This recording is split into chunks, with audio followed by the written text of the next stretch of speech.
펄프픽션, 황혼에서 새벽까지, 킬빌, 원스 어폰 어 타임 인 할리우드. 혹시 이 영화들 보셨나요? 흥행은 물론 작품성 면에서 성공한, 그리고 한 명의 감독이 만든 영화입니다.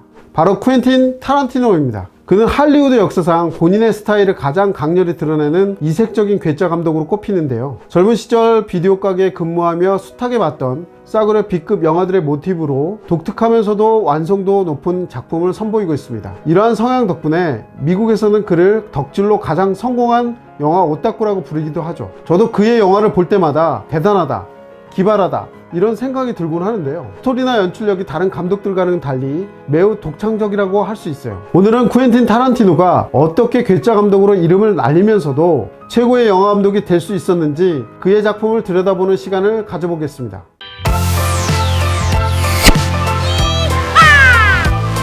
쿠엔틴 감독이 헐리우드에 진출하게 된 계기는 참으로 특별합니다. 어머니가 영화광이라 어릴 때부터 자연스레 많은 영화를 접했고 철들기 전부터 극장을 따라다녔다고 하는데요. 특히 할머니와 본 존 웨인의 영화가 그의 기억 속에서 떠나질 않았습니다. 존 웨인은 할리우드 영화배우로 골든글러브, 아카데미를 석권한 배우인데요. 서부 영화에 출연하며 큰 유명세를 떨쳤습니다. 쿠엔틴은 그가 출연한 영화를 보며 스토리텔링에 큰 관심을 갖게 되었고요. 중학교 때부터는 직접 각본을 쓰기도 했습니다. 근데 영화를 너무 좋아한 나머지 종일 집에만 틀어박혀 영화만 보고 아무것도 하질 않았어요. 이로 인해 고등학교를 중퇴하게 되었는데요. 극단에서 잡일을 하며 연기와 연출에 대해 배우게 됩니다. 그가 영화에 대한 엄청난 지식을 쌓게 된 건 22살 비디오 가게 점원으로 취직한 이후입니다. 이곳은 최고의 직장이나 다름없었죠. 돈도 벌면서 영화도 마음껏 볼 수 있었으니까요. 물 만난 고기인 양 그는 하루 종일 비디오를 보고 손님들이 오면 영화에 대해 이야기했습니다. 뭐가 재밌을까요? 묻는 사람들에게 비디오를 추천해 주기도 했습니다.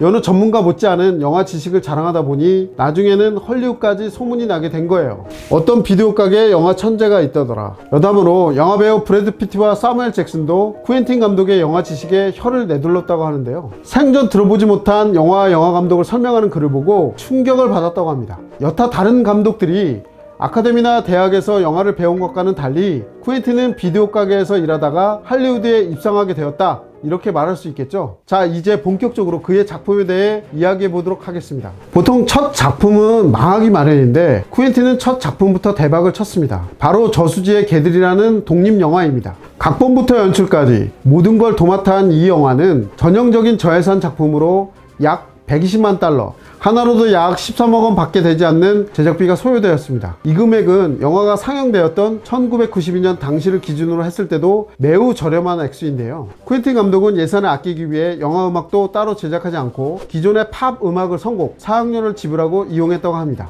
퀄리티 면으로 봤을 때는 타 영화들보다 조금 떨어졌을 수도 있는데요. 스토리나 연출 기법이 탄탄했던 덕분일까요? 상영 후 미국에서만 280만 달러, 제작비의 2배가 넘는 수익을 올렸으며 전 세계적으로는 500만 달러가 넘는 수익을 거두었습니다. 워낙 저예산 영화이다 보니 초대박까지는 아니지만 신찬 감독의 작품치고는 굉장히 성공했다, 이렇게 평가할 수 있는데요. 특히 이 영화에서 지금까지도 회자되고 있는 유명한 장면은 경쾌한 음악을 배경으로 춤을 추며 사람의 귀를 자르는 씬입니다. 이 장면은 할리우드 역사상 가장 충격적인 장면 6위에 랭크되기도 했죠. 첫 작품이 성공을 거두자 그는 헐리우드에서 주목받는 감독으로 떠오르게 됩니다. 여기저기에서 영화를 찍자 제안이 들어왔고 그 결과 차기작으로 내놓은 작품이 바로 1994년 개봉한 펄프 픽션인데요. 브루스 윌리스, 우마 서먼, 존 트래볼타 등 대배우들이 출연한 이 영화는 일반적인 시간의 순서에 따르지 않는 등장인물 각각의 시점에서 각각 다르게 진행하는 독특한 방식을 취합니다. 기존 헐리우드에서 보여준 영화들과는 매우 달랐다고 할 수 있는데요. 신선함에 목마른 관객들은 그의 영화에 열광했고 제작비의 12배가 넘는 흥행을 거두게 됩니다. 그것도 미국에서만요. 그의 프랑스 칸 국제영화제에서 황금 종려상을 수상하게 됩니다. 이때 그의 나이 불과 30살이었는데요. 우와, 대박. 참고로 그는 집에 불이 나면 제일 먼저 들고 나올 것이 황금 종려상 트로피라고 말할 정도로 아직도 애지중지한다고 하네요. 울면은 집에 불이 나면 뭘 먼저 들고 나올 거죠? 가족사진? 와이프 보고 있지. 사실 대체적으로 황금 종려상을 수상하는 작품들을 보면 일반 관객들이 보기엔 좀 내용이 다소 심오하고 정적이고 이게 황금 종려상이라고? 이런 생각이 드는 작품이 많아요. 그에 비해 쿠엔틴의 펄프 픽션은 선정적이고 욕설이 난무하고 B급 성향이 굉장히 강했는데요. 황금 종려상을 수상했다는 건 그만큼 작품성이 받쳐주었다 말할 수 있겠죠. 이 영화를 못 보신 분들도 계실 텐데요. 영화를 안 봤더라도 이 장면이 그 영화야? 말할 정도로 유명한 장면이 있어요. 어때요? 어디서 많이 본 듯한 장면이죠? 이 장면은 광고나 드라마 등에서 많이 패러디 되기도 했는데요. 여러분이 좋아하는 걸그룹 트와이스의 뮤직비디오에도 이 영화의 한 장면을 패러디한 부분이 등장합니다. 쿠엔틴 감독은 펄프 픽션 개봉 당시 한국에 직접 내한하기도 했는데요. 이때 한국에서 세계 최초로 개봉했던 터라 반응이 어떤지 확인하기 위해 극장에 가서 혼자 영화를 봤다고도 합니다. 그때 온 가족이 극장에서 함께 영화를 보는 걸 보고 큰 감동을 받았다고 하는데요.